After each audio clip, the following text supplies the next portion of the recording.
How's everybody doing tonight? Give me a one in the chat if you can hear me. Give me a one in the chat. Shout out to Casual Economist. PBO was trying to go on, on a little earlier. Let's see. Shout out to Justin Williams. What's up? Shout out to Jeffrey Johnson. Good evening.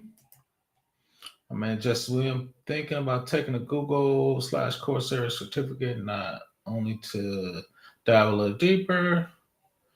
It's not a bad thing. I don't think the Google cert gets a lot of love. If you go into Indeed and look for the Google, yeah, my fault. I thought you was talking about the Google security certification. Yeah, that's definitely cool. The AI. Let me read. BBO just waking up. He's struggling a little bit. Now the AI is a little bit. I've been actually looking at some of the AWS certifications myself on AI. I gotta get on that CISSP. So I've been saying that forever though. I appreciate the one. So yeah, I'm trying to do one more AWS cert, then jump on the CISSP.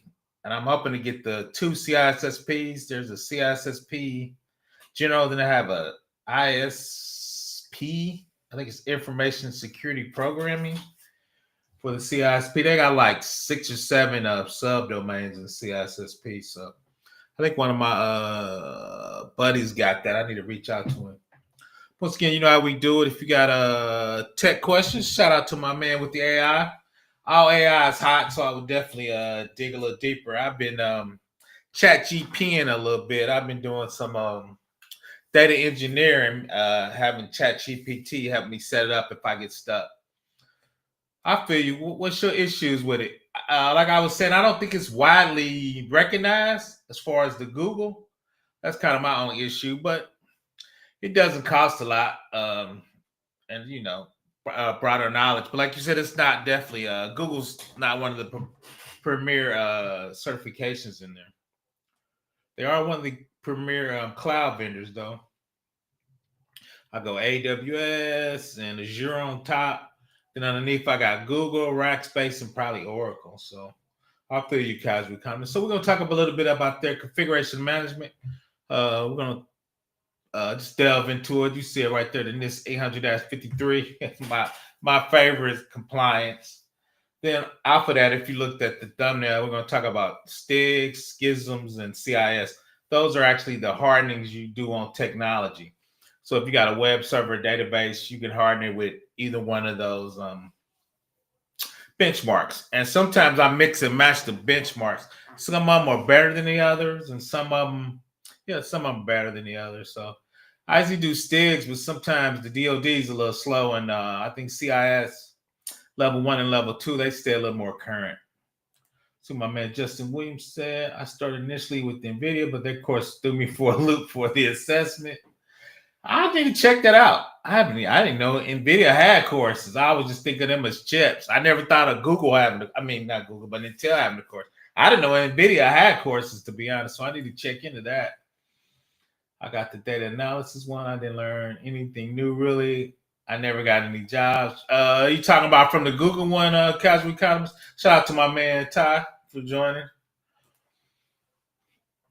Yeah, I was looking actually at the AWS data analytics specialty. They actually discontinued theirs. They actually, I think, wrapped all theirs off into a data engineering associate course. But I was studying for it. They don't talk a lot about the like dashboards and stuff. They talk about mostly building pipelines. But I think data analytics, I think once you get your data out there, you know how you slice and dice and how you do analytics dashboard. So I always kind of separate those two. But let's get started. You know how we do it. If you got any questions, once again, drop them in the chat. I'm talking about NIST 800-53r5. This is AWS standard 3-tier architecture. We're going to talk about hardening these technologies at the end. I think I got about 4 or 5 slides. And we're going to actually look at the Windows 2022 OS hardening document for STIGs. I think it's like 300 checks. I always like how many checks it is. So that's one we're gonna look at.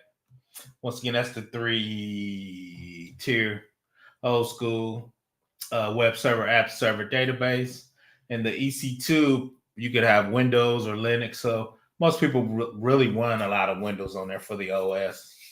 So when we look into that, so that's what we're going to look at. If we had OS running in our public tier and it was Windows, what would we do to harden it for DoD work specifically? NIST 800-53 provides a catalog of security and privacy controls for all United States federal information systems, except those for national security.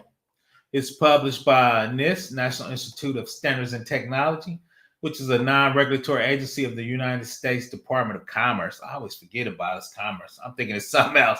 It's under commerce. It might have changed now. A lot of stuff's changing. NIST develops and issues standards, guidelines, and other publications to assist in federal agency in the implementation of the FISMA 2014 Federal Information Security Modernization Act. They trying to get their act together and bring us into, I guess, the century, because they were behind still running mainframes. It helps with managing cost-effective programs to protect their information and information systems. At the bottom, there's also 53A and 53B, which provides guidance and baselines on 800-53. So here's the tour of these security families. We're going to focus on CM, configuration management.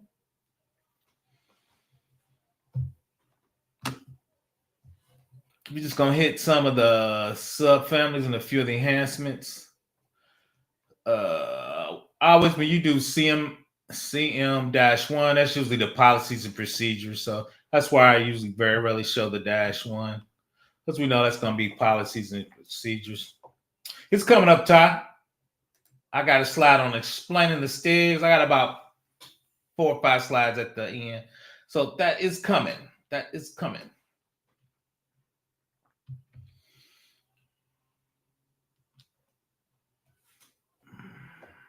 So baseline configuration, you want to develop, document, and maintain under configuration control a current baseline of configuration systems.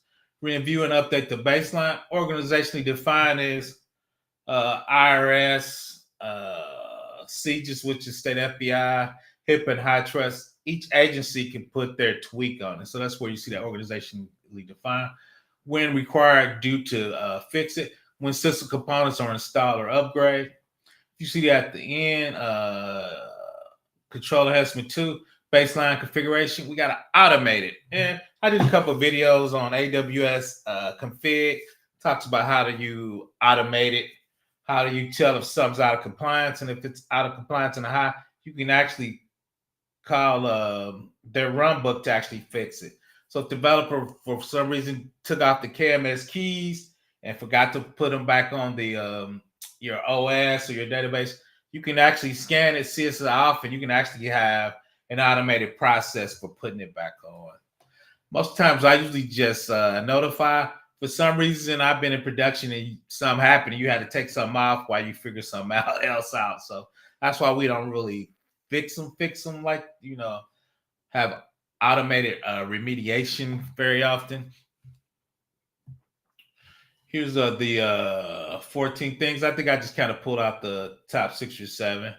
To CM1, policies and procedure, we just looked at the baseline configuration, change control, impact analysis, access restriction for change, configuration setting, least functionality, system component inventory, configuration management, software usage restricted, user install software, information location, data action mapping, and sign components. So that's one reason I like NIST. When they dig into it. Now, I think I got that coming up.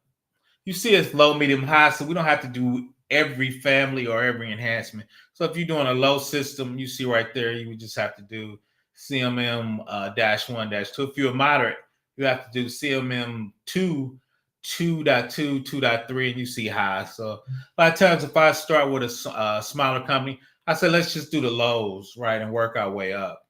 So a lot of times they say, when this is heavy, you can just do the lows. And it's probably I probably need to bring up the Trello board. It's probably almost the same checks as doing a CIS level 1. So that's kind of how I look at it, right? So you have the privacy control baseline, security control baseline, low, medium, high. Then 2, which families and which enhancements do you need to do to be a moderate system? Most systems in the United States government are moderate.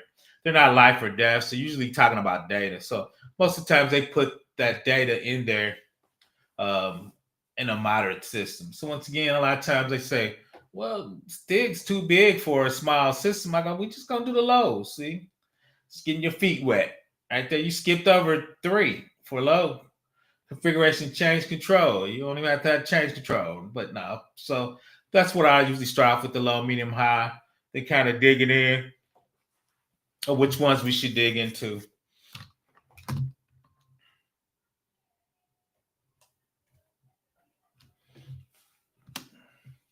Here's some other families. We read them earlier, but once again, at least functionality.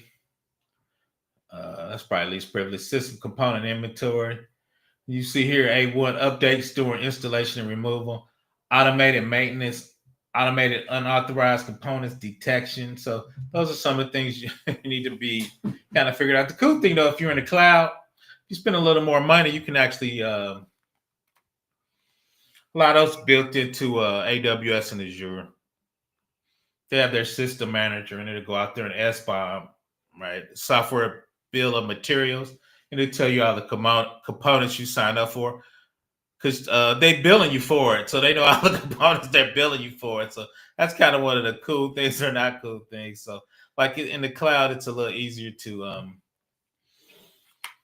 make these controls and spin them up, especially on as a pay as you go basis.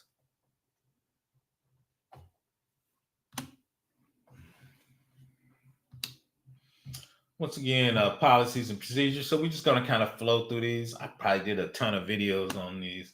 Baseline configuration. And we talked about that earlier. Develop, document, and maintain under configuration control, a current baseline configuration of systems, and review and update the configurations of those systems. Right. Some people get super detailed, some people not. All right. So I would kind of grow into it. Right. When we were at DoD, we were talking about software. Was there an index on the table? Right. So it could be as much as we got an Oracle database. These are the data elements we have in there, and these are the data elements that are PII, right? So you can kind of keep it up high level or drill down as much as you want, right? So from a baseline, especially from configuration management, we kind of just talk about this is the baseline, this is the location, shows the flow of the data in there, and these are the data elements, right? And the classification of the data elements in particular databases. That could be kind of hard to figure out sometimes if you got a lot of technical debt. Once again, this is a high configuration change control. Determine and document types of changes to systems that are configuration control. Review proposed configuration control changes. Uses their configuration control board. Then, like if you're making a major change, if we're doing a new database or we're doing some data pipelines, right? That's a new functionality.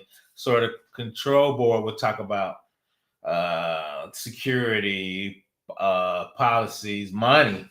Do you have money to fund it? So that's a lot of things in your control board. Then once you get it out there, then we can talk about vulnerabilities, how you're going to connect it, how you're going to secure it, encryption keys, TLS, Dr. Ozier's MFA, right? So that's the things you talk about from a change control board. And kind of, once again, talking about it from a security perspective. Impact analysis, that's what you talked about in control board. Once again, it's a high analyze changes to the system, determine the potential security. So on your change control board, your developers and your infrastructure guys usually kind of present in front of the control board to talk about impacts, what can change, what could go wrong. I mean, I've worked on big systems where you got 20 systems kind of talking, right? If this goes in there and it fails, none of the systems could talk, right? So that would be a huge impact, right? So more people involved. If it's we just changing the name of a column, right? small impact, right? But what's your impact to the system? What's your impact to the business? What's your impact to security, right? So those are kind of three things they talk about in kind of those meetings. Access restriction of change. Once again, define, document, improve, enforce physical and logical access restrictions associated with the change. Changes to hardware and software firmware components of the systems for operational procedures related to the systems. Once again, significant effects on security of the system or individual privacy. Once again, a lot of times we talk about those things in the control board in the CCB. That's what we used to call it DOD. You had to present in front of the CCB. I was just a regular program, so I never present, but I was in the meetings. Configuration settings, establishing document configuration settings. We're going to talk a little bit about that coming up. Depending on your security, hardening compliance, those are the settings you're going to set. And we're going to look at the ones for Windows. Establishing document configuration settings for component employed. The system that reflects the most restricted mode consistent with operational requirements. Implements the configuration settings. Identify, document, improve any deviation from established configuration, right? So we always talk about STIGs and findings, right? So findings, the STIG says, or the schism says, you need to do this. And we like, yeah, we can't do this, it's gonna break the app. So what's the deviation of that? Right. So we were having a nice conversation. That's where you have mitigating controls and compensating controls. And we talk a little bit about that.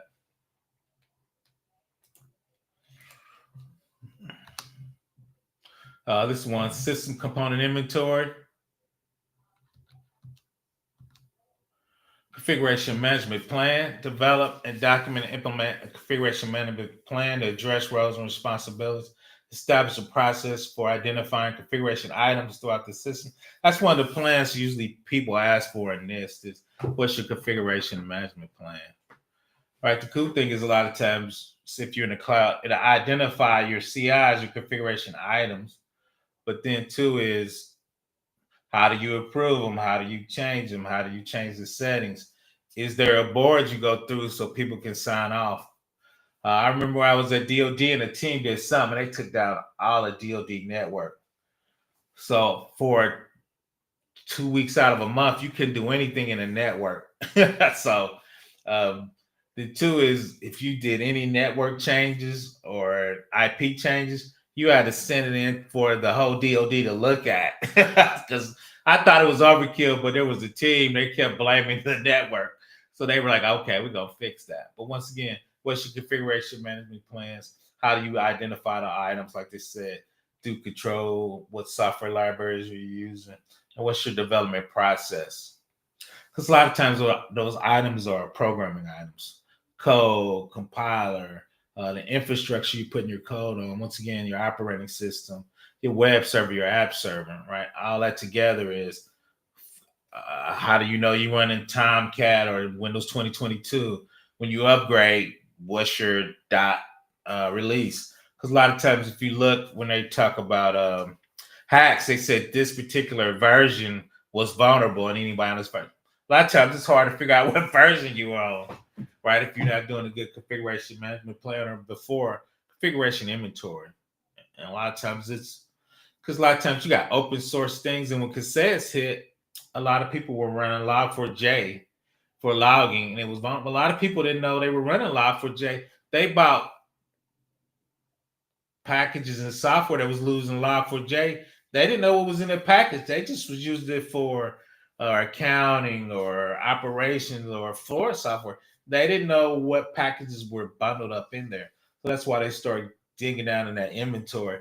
Because if you get hacked or something's vulnerable, you want to know if it's part of your software your software inventory, your SBOM. So I think that's why I got a little tighter for that. Let's see if there's any questions.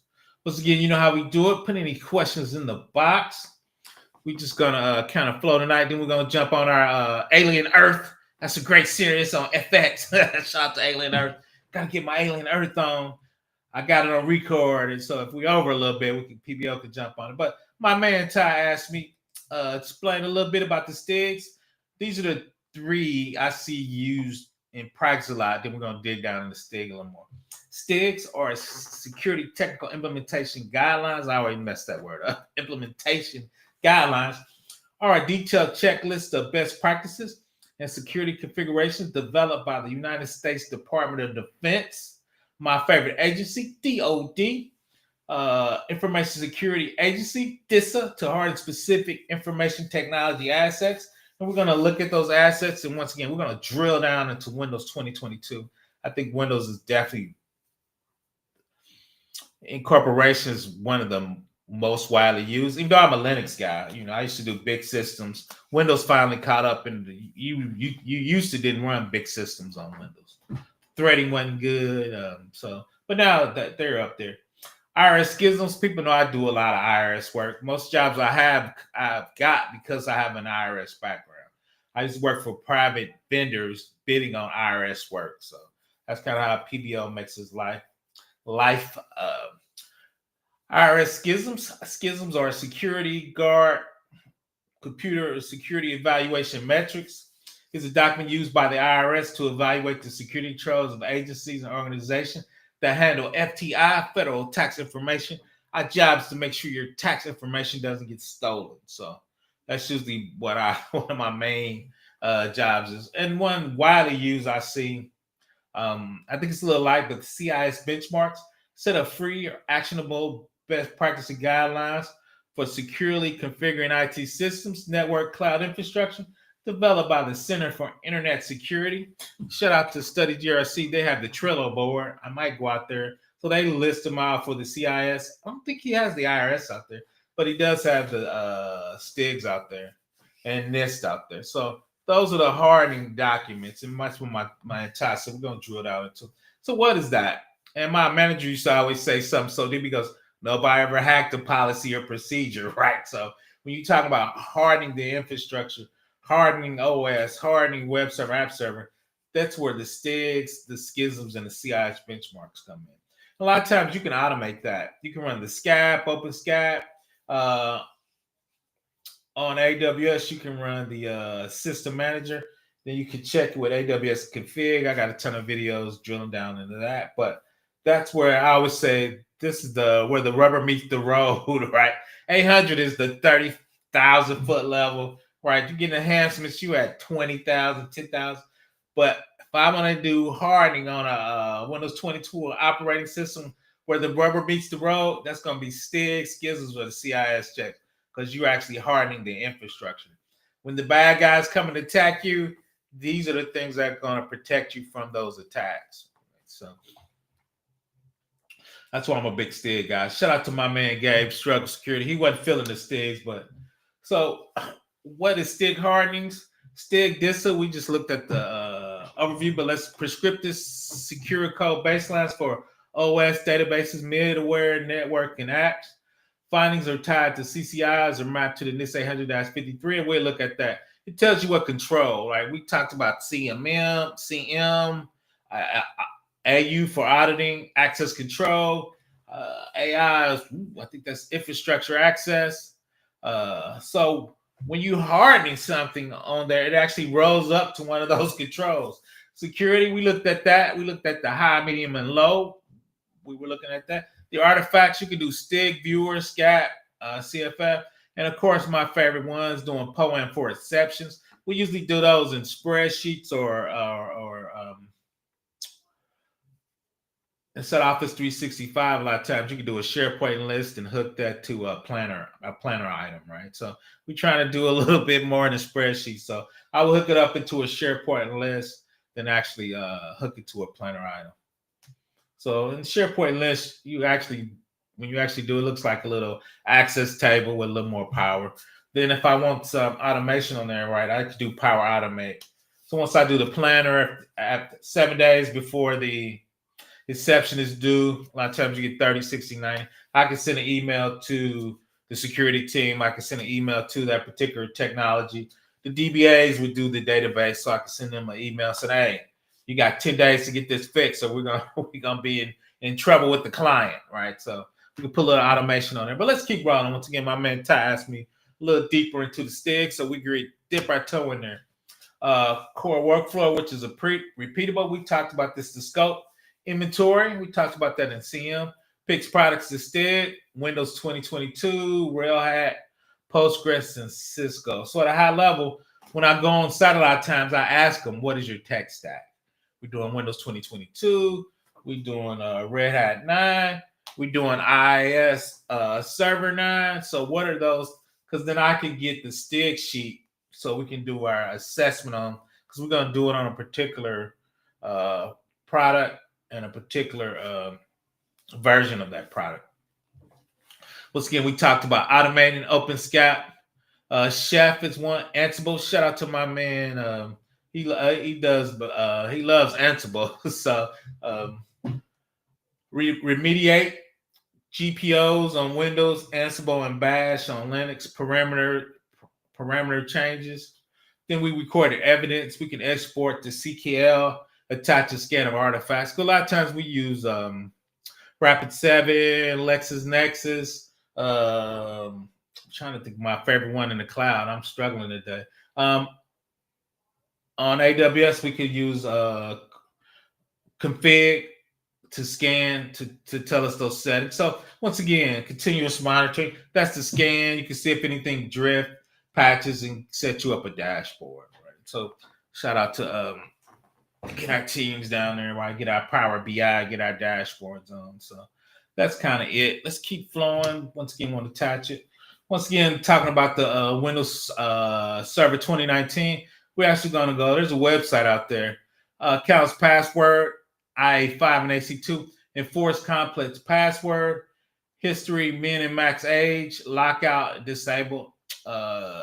We'll actually we'll actually figure out what that is when we go look on the website. What is the min age? What is the max age? I think it used to be, which sucks, 3 tries, you get locked out. It's a little better now because it got self-serve. All right. Lapses for your local. That's part of the Windows OS. Auditing, enable advanced audit policy. A lot of times we send it to the SIM. That SIM could be Log Analytics in Azure, CloudWatch, CloudTrail on AWS, or Splunk if you got a lot of money, right? Secure protocols, disable SMBv1, restrict NTLM, require TLS 1.2. And once again, that's why I like the STIG is you're not guessing. It tells you this is what you need to set. If you can't set it, it's a finding, and we need to figure out what's going on, right? Credential protection, last protection, disable digest, BitLocker with that FIPS approved algorithm, which most people hate. Application controls, App Locker. We always struggle with App Locker, but host firewall, profiles on, default deny any. A lot of people don't cut on host firewalls because a lot of times you're doing Cisco or Palo Alto, so that's actually handling your network traffic. You don't have to cut it on for each individual system. So that's a lot of times people will do a mitigated control. Our host firewall is off, but we got endpoint encryption. We got encryption on each subnet, checking each port and protocol for that. So a lot of times that's something I see where it's like, okay, we won't do it for each EC2, which is their virtual machine. And 2 is if you're running Docker or Kubernetes, what would that look like from a container perspective? So if you look, and I'm going to go to the web page and switch over. That's Windows 2022. There's Cat 1. We show the high, medium, low. There's 31 Cat highs, 232 Cat mediums, and Cat 3s are 12. So usually Cat 1s, you got to fix them as is. Cat 2s, which is the majority of them, you can have a mitigating control or a compensated control, right? So that's where the discussion happens. That's where you talking to your favorite assessor, debating with them if that's a good control or not. So let me switch over real quick. Once again, if you got any questions, just put them in the box. I think I just want to touch on that a little bit. So here's the STIG viewer page. I think this is handled. Oh, Let's go back. So at the top, you got DOD 8500. My favorite NIST 800-53, STIGs, and partner stuff. So right now we're on the STIGs. So if we go to the STIGs, those are the different technologies we were talking about, right? You got Apache 2.2 running on Unix, Apache 2.2 on Windows, Tomcat, my favorite web server. We got Apple iOS. So if you want to harden your iPad for DoD work, Apple Mac. So BlackBerry. Shit, I didn't think BlackBerry was still. I knew the OS was out there. Wow, 2023. That's kind of it's getting a little old. So it's probably going to be sunsetted as their term. Cisco used to be the big dog. I see a lot of people running Palo Alto, but once again, Cisco giving it to your network administrator. Shout out to Network Bruh and Lab Every Day. They handle the Cisco routers, making sure when I went on my man Network Bruh, whatever he was talking about, I would look up. Like if he was talking about Cisco ASA, I would pull a check from it and just put it in the chat. We would talk about the STIG of the day. I think he got busy, so I used to give my man the STIG of the day. So a lot of times I do, depending on what you want, I might jump in there if you're talking about programming or a web server or app server or something, data DBAs. Shout out, there was a DBA, they were talking about how could they get in the industry. So you can start off with the STIGs, sticking your database. Then that could help you, get into GRC. Crunchy data progress. I don't even know what that is. So, I mean, they have a lot of technologies, which is cool. Enterprise DB Postgres Advanced Server. Video and voice, a lot of times you want to make sure nobody's tapping into your voice. Big IP, that was huge. I've done that before in real life. Google, HP. I mean, once again, there's a ton of them. I'm going to jump back on that one. Juniper. So they have a lot. Microsoft Stack. Intra ID's hot. So that's probably something we need to dig in a little more. Everybody's on the intra. Microsoft security. Intune is big, so we need to check out the Intune. So that whole Microsoft ecosystem. So they talk about locking it down. Windows 11, what would that look like? See how many checks is in Windows 11 for your desktop. Let's see what the desktop. Oh, 213 medium, 20 high for the desktop. So we want to make sure your desktop's secure. Debug programs, user rights must only be assigned to admin groups. Created token objects, user must not be assigned to any groups or accounts.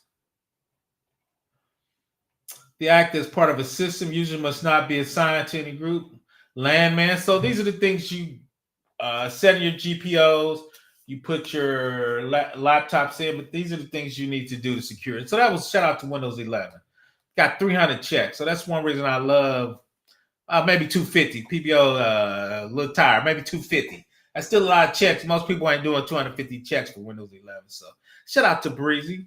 Glad he could make it. My AI expert out there building his own MCP server out there. Shout out to him. Thanks for joining. But yeah, Windows 11. So we talk about hardening. We talk about locking down. We're talking about where the rubber meets the road and what do you need to do to secure your infrastructure. One of the things you need to secure is secure your laptops because your users are what? Clicking on anything, right? So that's the first thing we need to lock down because they're going to click on something. So you need to make sure you got your defender, your Intra ID, put them in the sandbox so they won't be able to, if they do get malware, won't be able to run rampant throughout your network, right? So let's go back over there and look at that Windows 2022. There it is, Windows 2022. It just came out this year, February 25, second version of that. So let's see. 232, 1231, similar to the desktop, but once again, we're going to look at a few of the highs from a security perspective. Windows 2022 debugger program looks like a lot of the same things that was on their desktop. User 20 must be configured to prevent the storage of the LAN manager hash password. That hash was going out for like 20 years, right? So Windows Server must restrict anonymous access for names and pipe. So let's drill down into it. Like So why I really like it. So it talks about, once again, your finding, your version, your rule ID, the severity. We're looking at highs. Land Manager uses a weak hash algorithm, and there are several tools available that can retrieve it. We call that pass the hash. So how do you check it? If the registry value does not exist or is not configured, this is a finding. So you need to go to the registry and see if that's out there. How do you fix it? Configure the policy value for computer configuration, Windows security, security settings. So do not store manager hash value on the next password change to enable. Right. So that's the actual setting you will see in your OU, or if you go to the local config of that box. That's one reason I like the STIGs. I don't have to guess. I don't have to I don't know, come up with a mitigated control. So what I usually tell people, especially junior people, is don't change anything. Just tell me if it's setting or not, right? Shout out to my favorite assessor, Mr. Sock2 and HIPAA High Trust itself, Dave B. Thanks for joining me. So then two we can scan for, but that's why I love the STIGs. I can give them to junior people. Don't change it. I just need to know what the setting is, right? So once we go through, if it's implemented, we good. If not, we have a findings. We could create a poem, which is basically a schedule of when we can fix it. All right. Then two, as a group, we talked about configuration management. We need to talk, at least walk through this.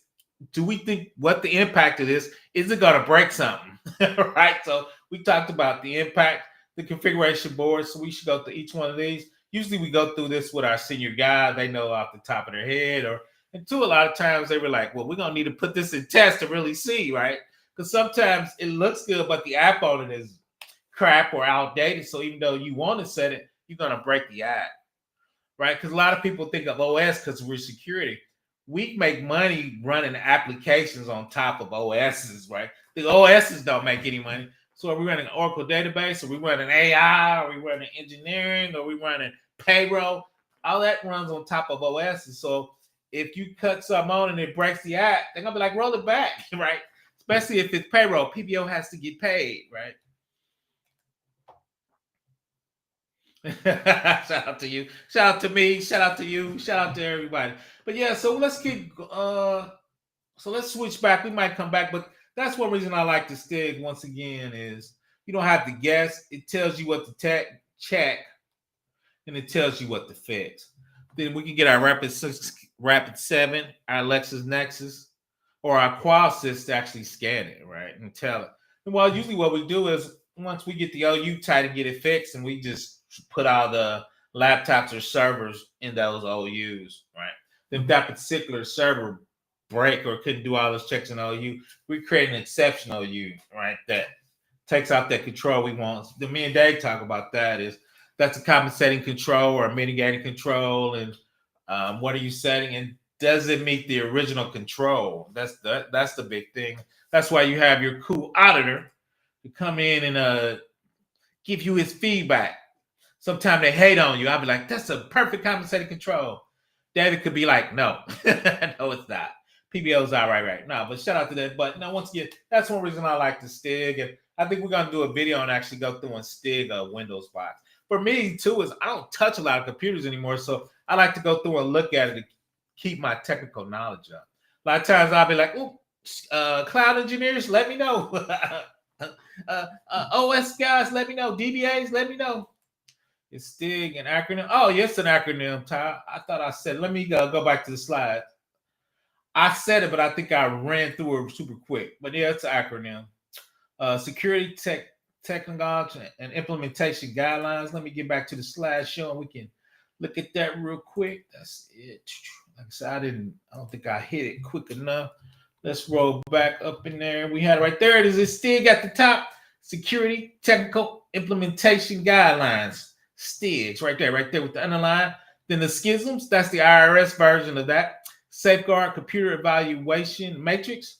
And the CIS benchmarks is Center of Internet Security. Yep. So those are the three big ones. And DoD's STIGs are a little more about let's lock it down. Let's make it tight. A lot of times you can't cut all the STIGs on because you're actually gonna make it a block. So IRS is kind of like, we're gonna lighten up a little bit, but we log everything because we get hacked. We want to be able to find it. And I think the CIS benchmark is kind of like the lightweight. I'm gonna call it. I don't want to call it a little brother. It's lightweight, kind of get your feet wet. So I would go CIS to get your feet wet. IRS, you waist deep. STIGs, you jumping in head first. You in 13 feet. So if you can't paddle, you're gonna drown. All right. So that's the order I will put them in. And uh the IRS 4812, they actually use the CIS benchmarks. I think STIGs, which is the FBI, I think they use the CIS benchmarks. But it's where each one of those actually is a version of NIST 800-53. Then how do you implement those in NIST 800-53 is it? Once again, the hardening, we talked about high, medium, and low. When we're going to go back there and look at that real quick. We talked about the workflow. Shout out to my man David. What's your poem? What's your compensated controls? Your assessor is going to want to see that and make sure you're closing those findings in a timely fashion. We looked at some of that when we were looking at the Windows Server 2019 and 2022. We're actually looking at the 250 checks. And that's the website we were on.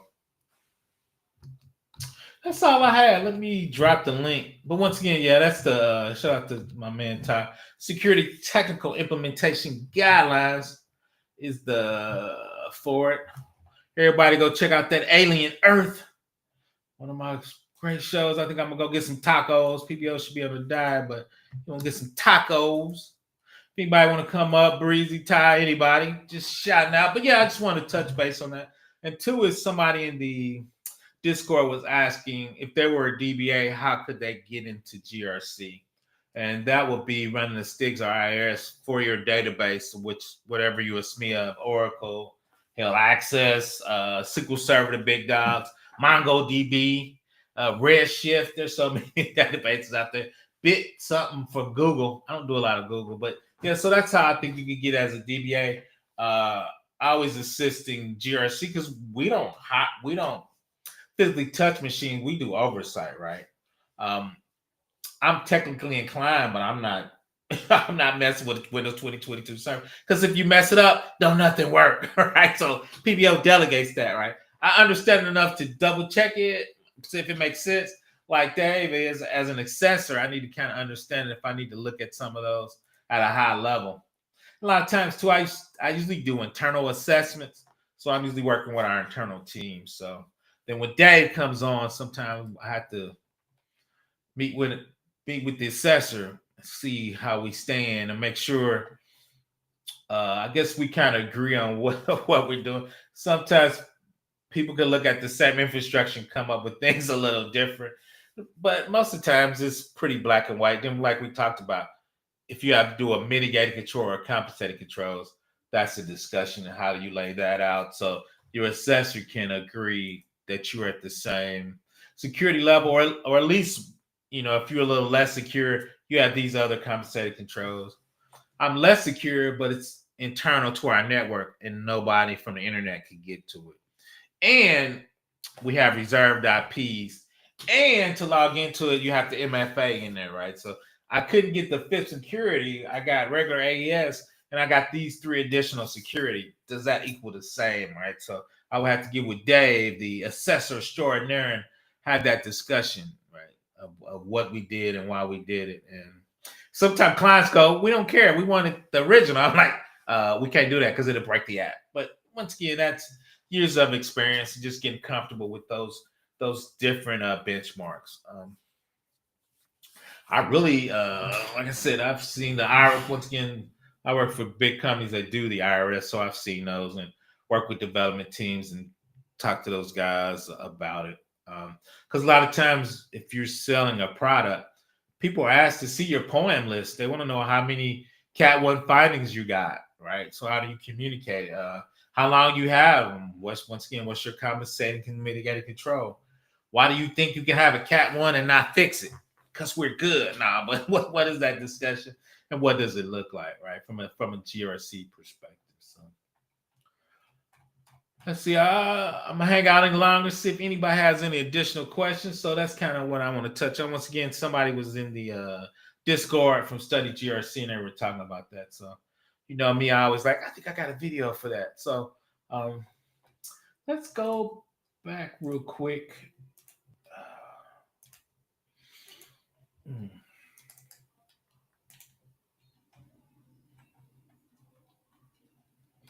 That was a Windows Server 2022. Once again, that's one reason I like it. And two is you talk about priority, right? High means it's a vulnerability, it's in the wild and it's being attacked, right? So we need to fix these ASAP. If not, we need to figure out a very good compensating control, right, of what that is, right? Map user count to your PKI. A lot of times we don't, private industries do not have PKI, public keys, alpha CAC, and alpha CAC card. So really, well, to mimic that, we usually have people just get a commercial CAC. You can't do a self-signed CAC for DoD. Then a lot of times you can do a software certificate to mimic the CAC, right? Because a lot of times I have, and people freak out. I have commercial people run STIGs. STIGs really is a DoD thing. So there's probably 6 or 7 things they ask for. You like, we don't have that, right? We don't have a PKI card or a CAC card, right? So what is the commercial version of that? A lot of times you can do a RAS card where you know part of it and the other part, right, is the ticker. So you can map those together and kind of do a poor man's PKI card, right? So once again, compensating and mitigating controls and what would that look like? Once again, I'm going to hang out a little longer.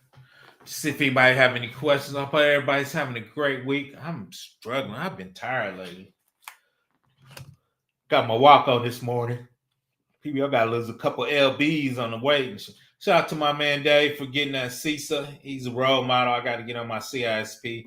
I've been saying that for 3 years. I'm really 20, but I've been working. I really just enjoy AWS, so I've been knocking out my AWS. I got my associate architect, my associate developer, my associate SysOp. So I'm studying for this security specialty, and I'm gonna jump on my CISP. So, like, shout out to Ty. I need to try to get that done by the end of the year. I think I got time. So, I was going there, and shout out to Chris. I didn't know that the versions changed on the CISP. I should have took it because I don't think it was a big change, but that kind of freaked me out. So, I was using CC Cure as my text bank and Pocket Exam, I think. Chris, so I was using those two. Shout out to B-Dub. She did an excellent video series on the CISSP, so I'll go back and review that.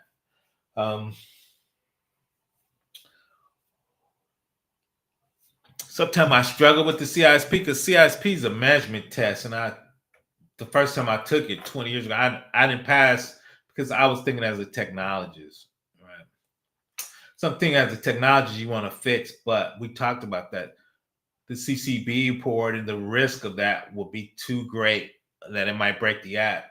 So you might actually put a compensating control. I'm like, just cut it on. We'll figure it out, right? So my technologist sometimes is different in management, right? And talking about risk, as I got a little older, I'm much better at it. But I'm like, it's tech. We should fix it, right? Or it's tech. Tell a programmer to do X. X could cost a lot of money, right? X, money's not free. An extra Cisco router costs $250,000, right?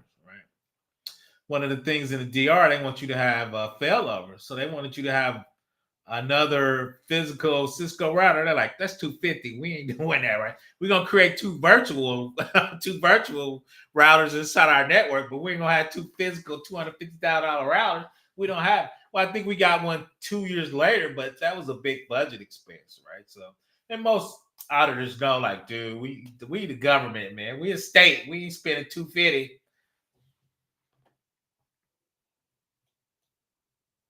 Yeah, but no, I hear you, Dave. But for me, poem just fancy word for a schedule, right?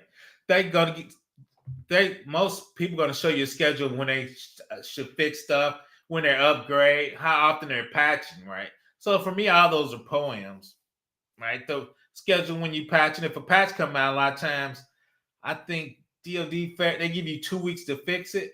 A lot of times people don't call that a poem, but it's a poem, right? Um, so a lot of times I think those are just government terms. Like when I work, we got a schedule when we're gonna fix something.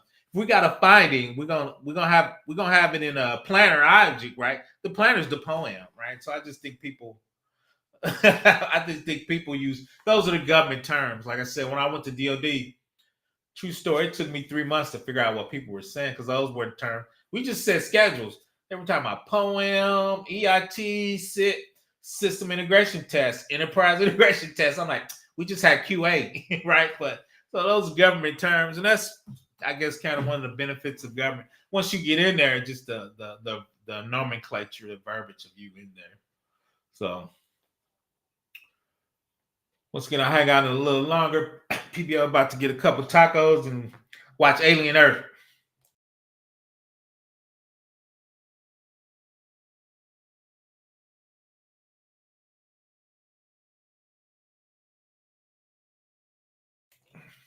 Once again, I think my favorite checks by far, because I that's because it's a heavy lift and it's hard. So I like the STIGs, but I can understand why people don't want to do that lift, don't want to make that commitment to it, right?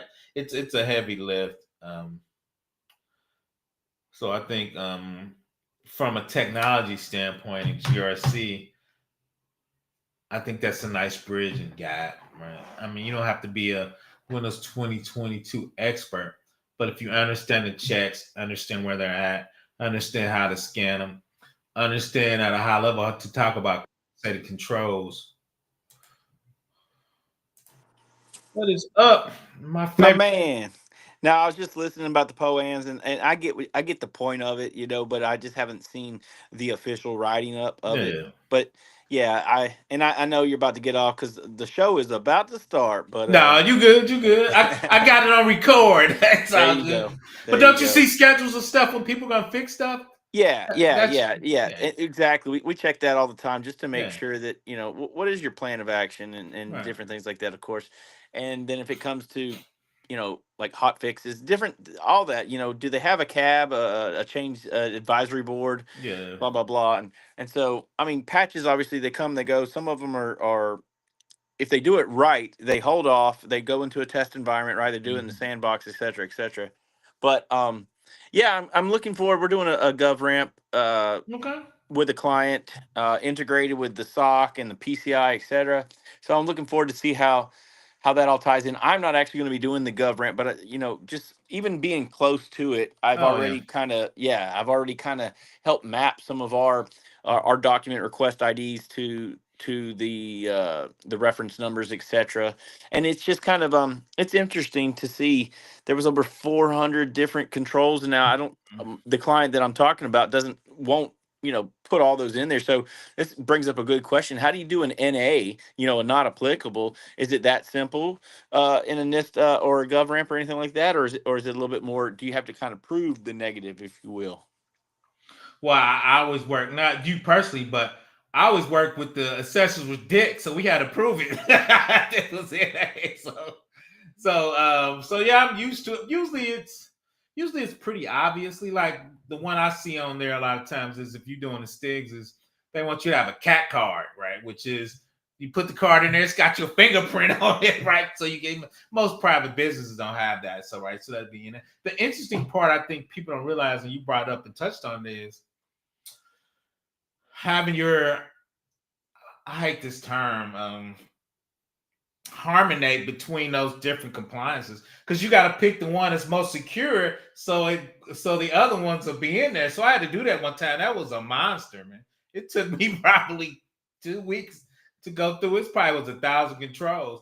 What I did though, I kind of cheated. I just started off with the STIG is the harder one, but then as I went through, I was like, oh, it's not. A couple of the IRS was a little harder, but I usually just start off with the STIG. But what kind of helped me, I did the STIG, and when you scan it, it will come back and say the IRS one was on or the STIG, but trying to harmonize them out so they each one of them will be met. That was brutal. Okay, yeah, and I haven't seen a STIG, and how it's actually ran. I saw what you just had on a little bit ago, and it kind of looked Mm. like you were just looking for you were looking in the registry, right, for a Yeah. particular item. Is Well, that what it? yeah, Go it ahead. is. But to be honest, from a GRC standpoint, my cloud engineer is gonna do that. I'm gonna scan for it. I'm not gonna look at it. I'm gonna run Rapid 7 or Lexus Nexus, or if we're in the cloud, AWS config on the AWS side, right? So 9 times out of 10, most of those I can scan. There's probably 10% are manual, where they go like, is your stuff in the cage? Do you have a webcam in? I'm like, well, that's a shared responsibility. AWS got me covered, right? So, but so yeah, so we're going through there. But most of those you can scan for.